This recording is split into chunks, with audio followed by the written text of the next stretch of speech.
Welcome to Circuit 2B, the digital trumpet. Today we're going to be covering a component you're probably at least somewhat familiar with, buttons. Your kit comes with these little colorful four-legged clicky buttons. How do these buttons work, and why does a single button need four legs? Let's get into it. Buttons and other switches generally work by making a connection between their legs when they are pressed. When they are not pressed, no current is able to flow through them, and the voltages on the legs are isolated from one another.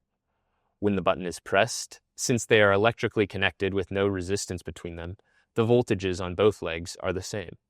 Since a button is all or nothing, it is either pressed or it isn't, it makes more sense for us to connect it to a digital pin than an analog pin.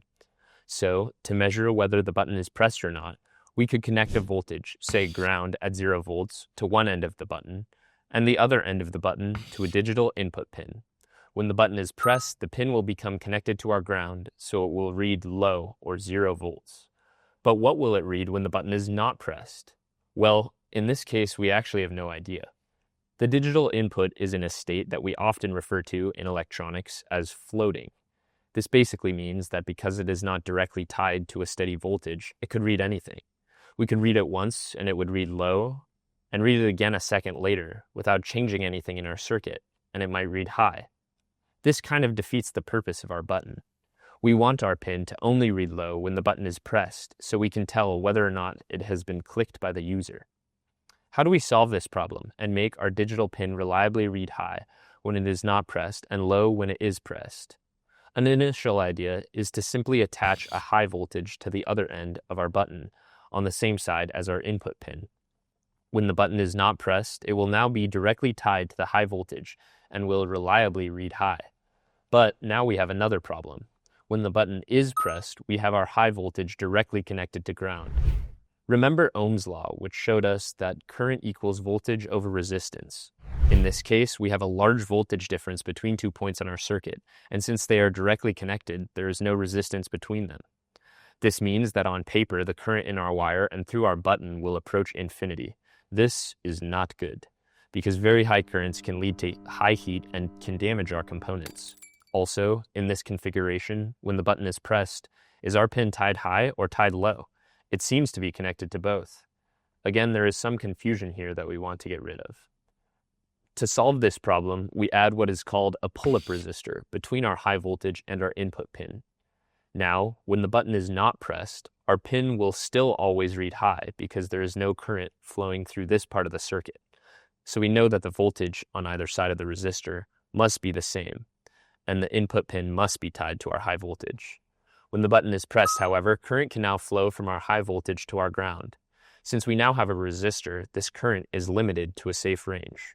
Also, since there is a resistor here, our input pin is directly tied to ground and not directly tied to our high voltage, as there is a voltage drop across the resistor, so we know it will always read low when pressed. Now, let's check out the specific components from our kit that we'll use to build these button circuits. Our buttons have 4 legs. This is simply so they can be inserted and held in place by our breadboard more effectively. Each row of legs is connected internally. This means that when the button is not pressed, these 2 legs are already connected, and these 2 legs are already connected. When the button is pressed, all 4 legs are connected. So for our circuit, we just have to make sure the side we are tying to ground is connected to a different row than the side we are tying to our pull-up resistor and our input pin. Since pull-up resistors are such a common feature for digital inputs, our IoT breadboard actually has built-in pull-ups that we can optionally enable with code to save us the hassle of building our pull-up circuit ourselves on our breadboard.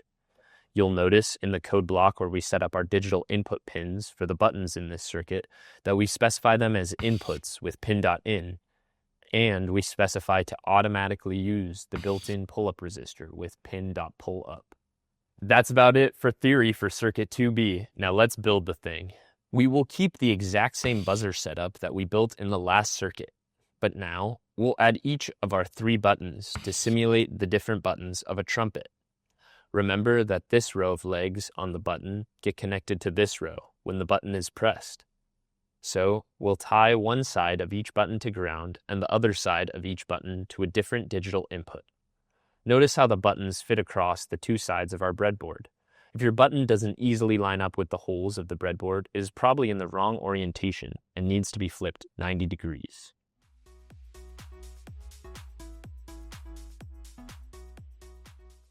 Now, let's scroll down and run our code. The first block contains setup, including setup for the digital inputs for our buttons that we discussed earlier. When we run the second block of code, it will enable our circuit to play different notes whenever a different button is pressed.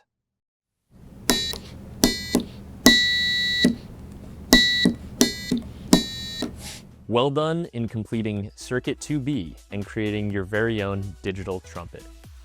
When you're ready, move on to Circuit 2C, where we'll finish off Project 2 by combining what we've learned about sound and buttons with what we learned in Project 1 about light to create our very own Simon Says game.